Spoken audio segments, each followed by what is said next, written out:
Today, the latest weapons, coupled with the fighting skill of the American soldier, stand ready, on the alert all over the world to defend this country, you, the American people, against aggression. This is The Big Picture, an official television report to the nation from the United States Army. Now, to show you part of the big picture, here is Sergeant Stuart Queen. The people of Japan are famed throughout the world for their unique contribution to the art of self-defense. Two Japanese words, judo and jujitsu, are heard wherever individuals learn to defend themselves from violence. Today, we are going to see what the people of Japan have been doing to provide for their collective defense, as we watch recent training maneuvers of some Japanese soldiers who are part of what is known appropriately as the Japanese Self-Defense Forces.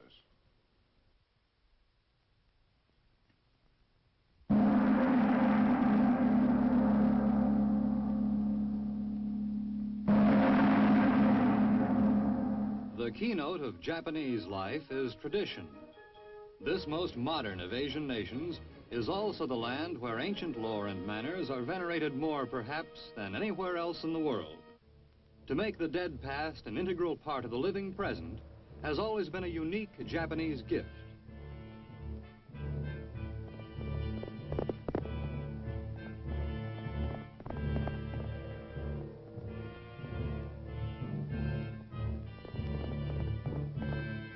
The men of Japan are warriors, for throughout its long history, Japan has been an island nation, facing across a narrow body of water the colossal land powers of Asia. In the past decade, this immutable geography has thrust them into the vanguard of the free world struggle against totalitarian imperialism. It was not always so. Scarcely more than 10 years ago, Japan was herself reaping the fruits of unsuccessful imperialism.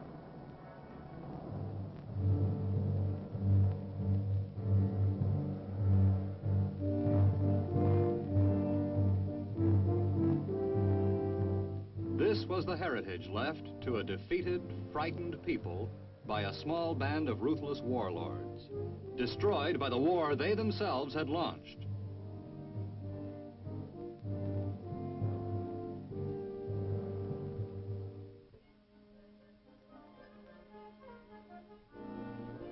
With American occupation, the Japanese people soon discovered that there are other ways of life and other kinds of armies.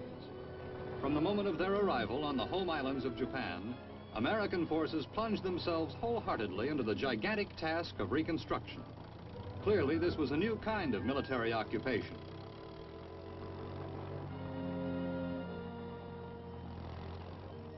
Thus encouraged, the Japanese people themselves soon went to work.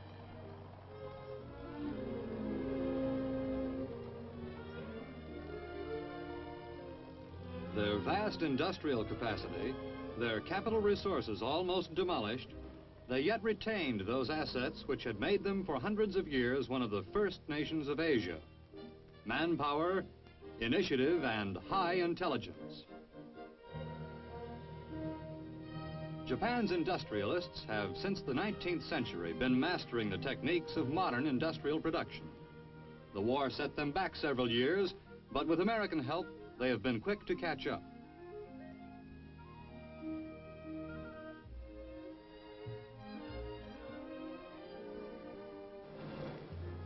During the post-war period, Japan's industrial redevelopment was aided immeasurably, not only by United States government cooperation, but also by technical and investment assistance from some of America's leading industrial concerns.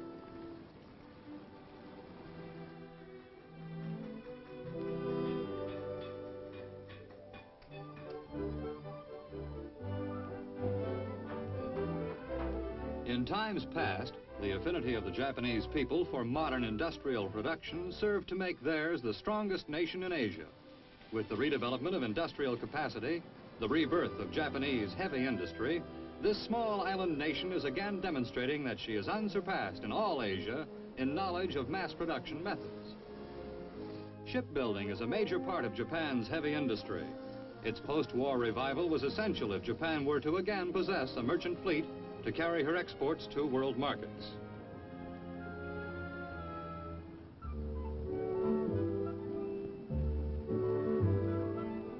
Accompanying her industrial and economic reconstruction, there took place in Japan what might be called a spiritual reconstruction.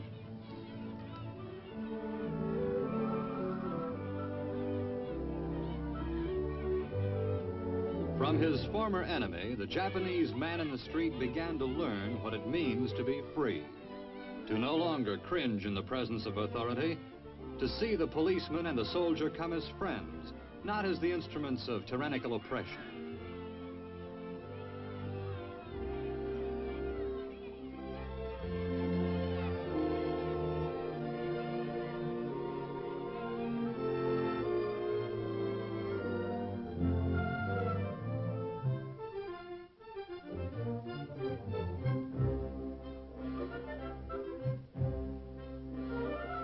On the ruins of defeat, a new nation was erected. It is a nation of free people, a happier people, a people with new friends. Since the formal signing of peace in 1952, Japan has emerged as an important ally of the nations resisting communist expansion. In preparation for her return to full sovereignty, Japan had begun in 1946 to build the nucleus of a well-organized, well-trained national police.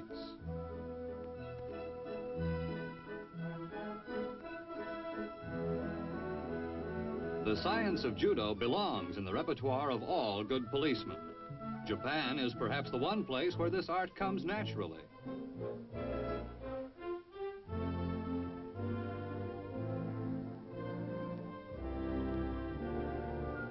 In other phases of their training, Japanese police students profited from the experience of skilled American instructors.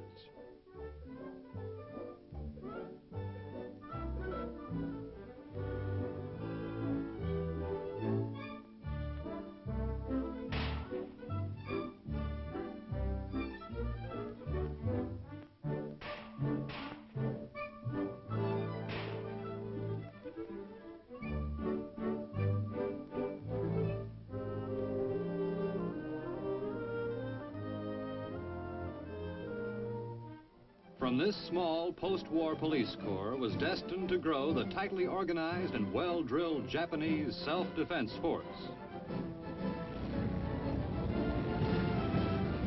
Today, this self-defense force is a modern military organization. Not the old Japanese army of shaved heads and inhuman subservience, but a new army whose members are both soldiers and citizens of a free and democratic nation.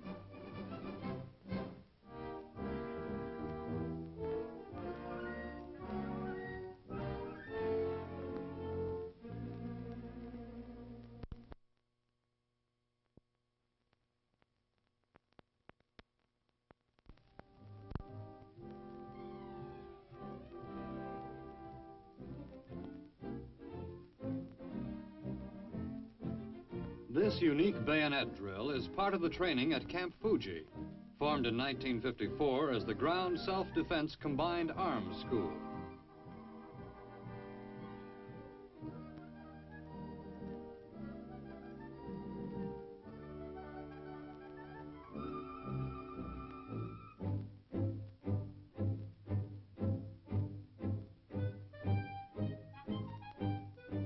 Camp Fuji also provides instruction with artillery and armor.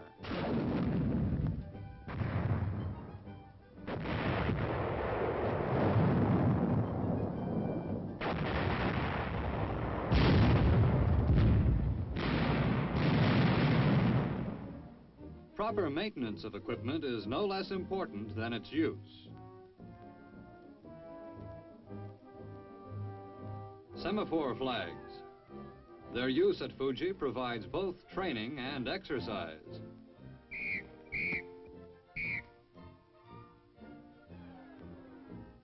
This is pure exercise.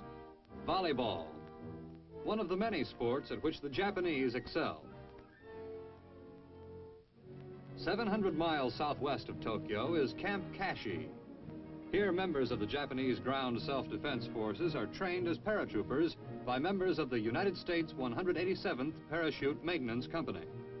The training is a joint operation between the United States and Japanese governments.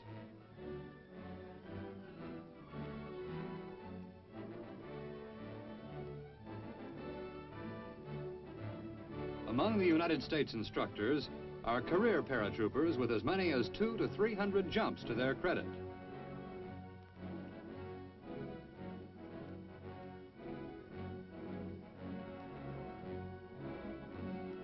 Paratroops, a development of the last war, have added a new dimension to military science and tactics. With airborne forces operating in cooperation with regular infantry, the military commander may now strike at the enemy's rear by means of what soldiers call a vertical envelopment, a rain of men and weapons from the sky.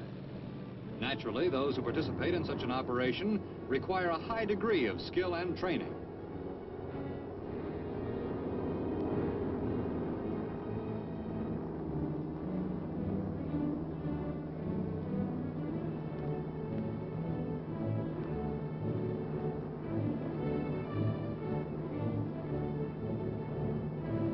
The first objective of a paratroop unit is usually an airfield or other spot suitable for glider and airplane landings, where additional infantrymen can be flown in and later cargo planes with reinforcing supplies and troops.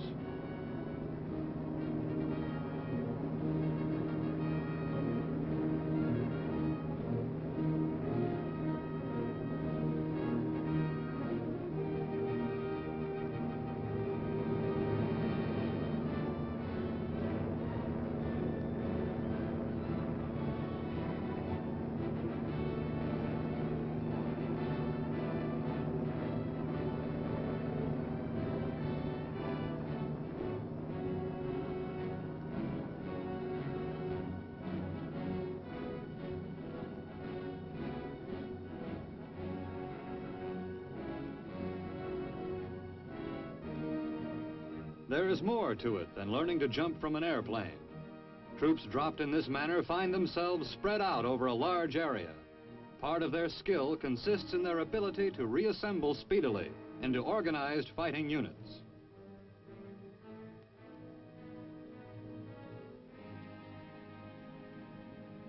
The Japanese soldier takes well to paratroop training, as indeed he does to nearly all his training. The rapid learning ability of the Japanese people is almost proverbial.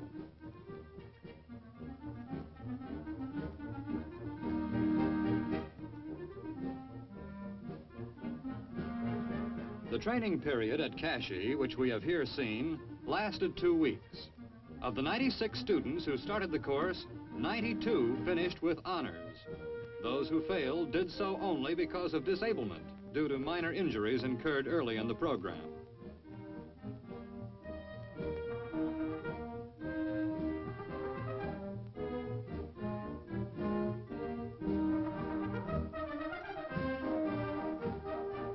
The man with wings, in whatever army, belongs to a proud fraternity.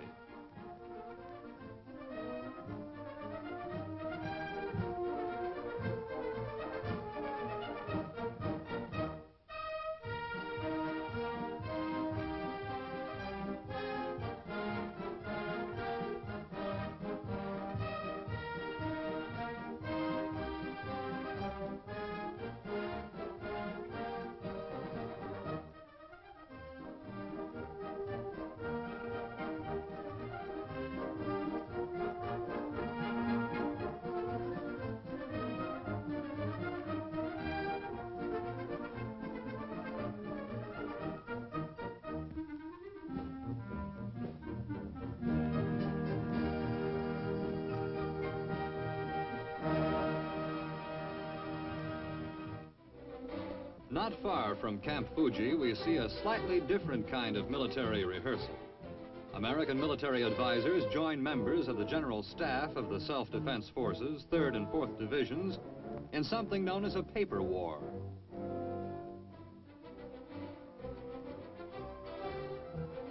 A paper war does not, as you might expect, have anything to do with red tape, although that too is an enemy with which all high-ranking officers must someday learn to deal.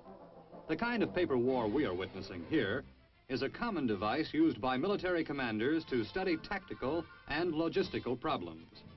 A commander's ability to resolve these problems properly and quickly is what will in the end decide whether the courage of his men shall result in victory or merely a futile sacrifice.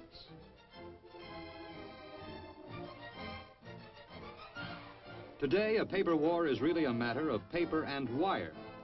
For communications between headquarters and combat areas are another essential ingredient of success. Some things are the same in every army. The menu may be slightly different, but an army still travels or rehearses battles on its stomach.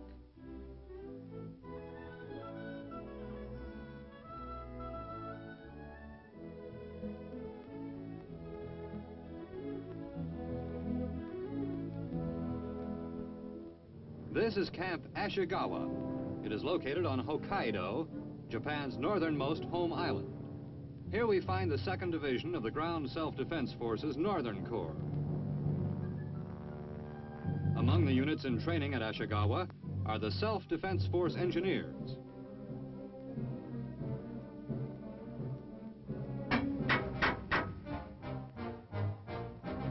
Army men or veterans will recognize this immediately as a standard Bailey bridge.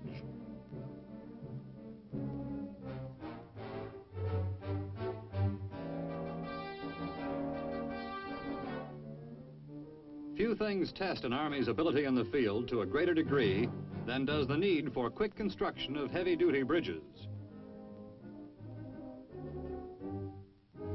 The Bailey Bridge may be a modern innovation, but bridge building itself is no new art in the Orient.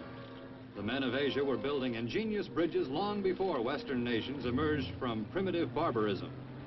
From Asia came originally the engineering principles still used in the most common types of modern bridges: the suspension bridge and the cantilever.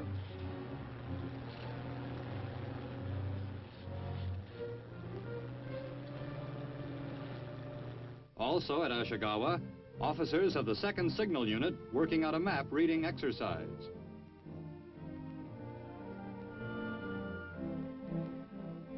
Members of the 2nd Artillery Regiment perform a practical exercise in emplacing and setting up a howitzer.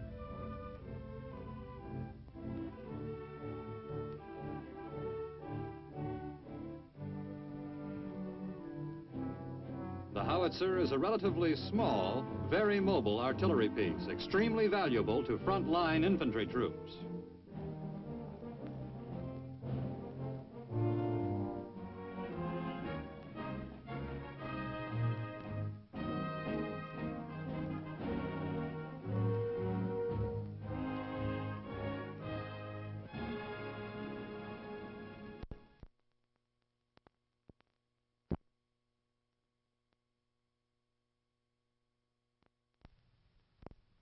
The 2nd Division at Ashikawa also includes an aviation section. This is a demonstration of emergency procedures for sending and receiving messages from ground to air. The message is in a metal tube suspended between the 2 poles.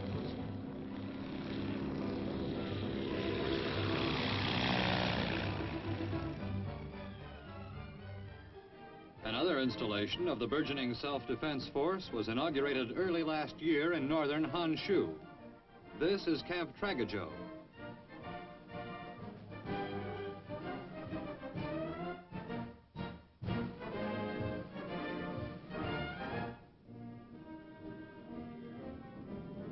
Residents of the nearby town of Sendai turned out to watch the parade and ceremonies conducted in honor of visiting American and Japanese officials.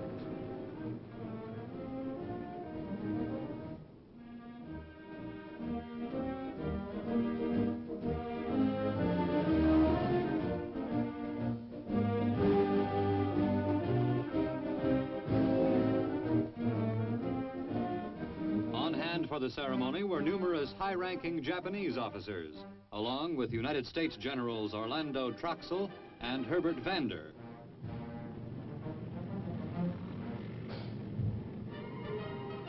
United States furnished equipment was here in abundance.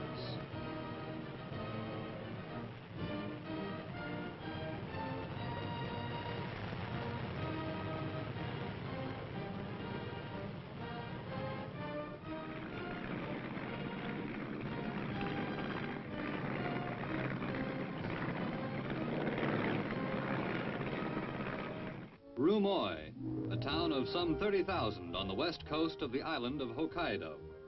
To Rumoi and their nearby camp, come members of the Ground Self-Defense Forces for their annual ski drill.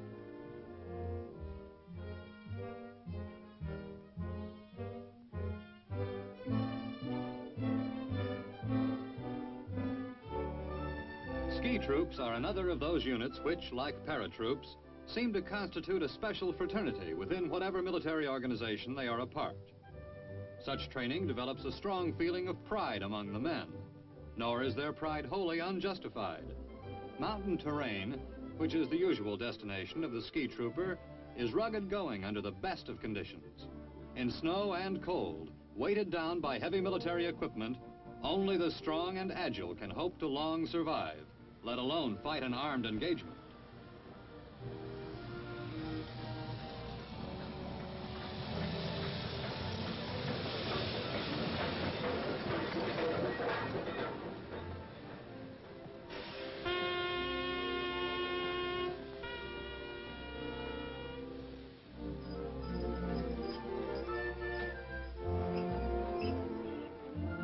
The winter maneuvers on which the men are now embarking will last 4 days and cover intensively every phase of military skiing.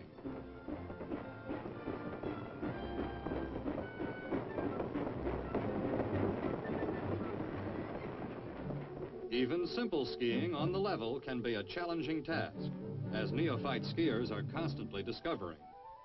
The same sliding action of the ski which enables an expert to travel at great speed makes it hard for the beginner to move at all.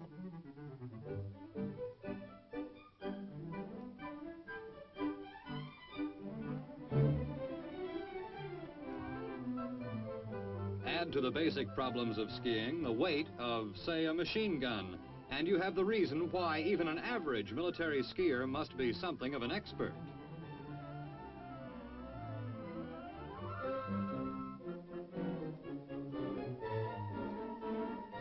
The herringbone, which every skier recognizes as the fastest method for climbing a hill on skis, and also the most exhausting. The name of this technique is derived from the peculiar herringbone pattern formed by the skis on the snow.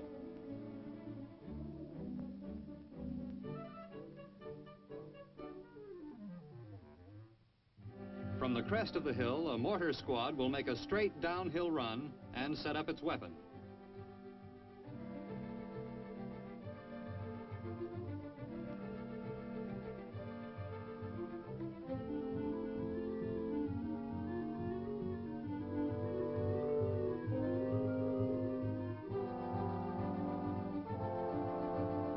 With snow, part of the problem is digging down to a firm, steady surface for mounting your weapon.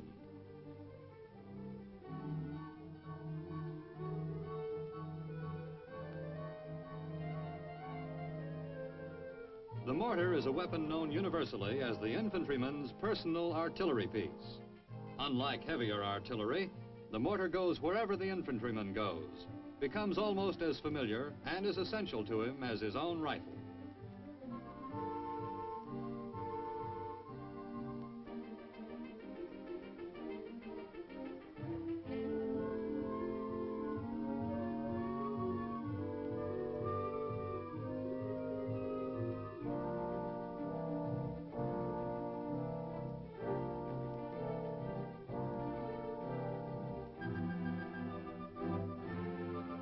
The heavy machine gun squad repeats the same maneuver, a straight downhill run on skis, followed by rapid emplacement of their weapon. It's harder than it looks.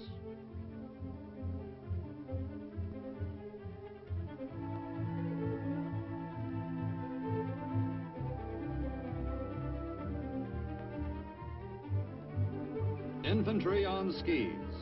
Their mission is what an infantryman's mission has always been: to engage the enemy at close quarters and capture or destroy him. But fighting on skis requires certain specialized skills, tricks of the trade which even an expert skier must learn. How many skiers, for instance, can handle their ski poles and a heavy caliber rifle at the same time? The Japanese Ground Self-Defense Force is not a large organization, but it is a well-trained one, ready to serve as the nucleus for a first-class military unit should the need ever arise. These men are receiving the best instruction the Japanese and United States governments jointly can provide. Here is General Ned D. Moore, Chief of the Army Section of the United States Military Assistance Advisory Group. Selected Japanese officers undergo formal training in service schools in the United States. These students return to serve as instructors in their own service schools. Further, many ground self-defense force personnel receive training with U.S. forces in Japan. Although still receiving U.S. military equipment and aided as necessary by the Military Assistance Advisory Group, the ground self-defense force is becoming more and more self-sufficient. From an obscure start in 1950, the Police Reserve has been transformed gradually into a more mature military organization.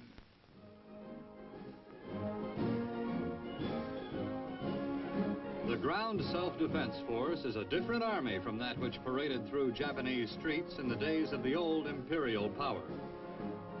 An integral part of a new and democratic Japan. It is an army whose first duty is defending the newfound freedom of the ordinary Japanese citizen.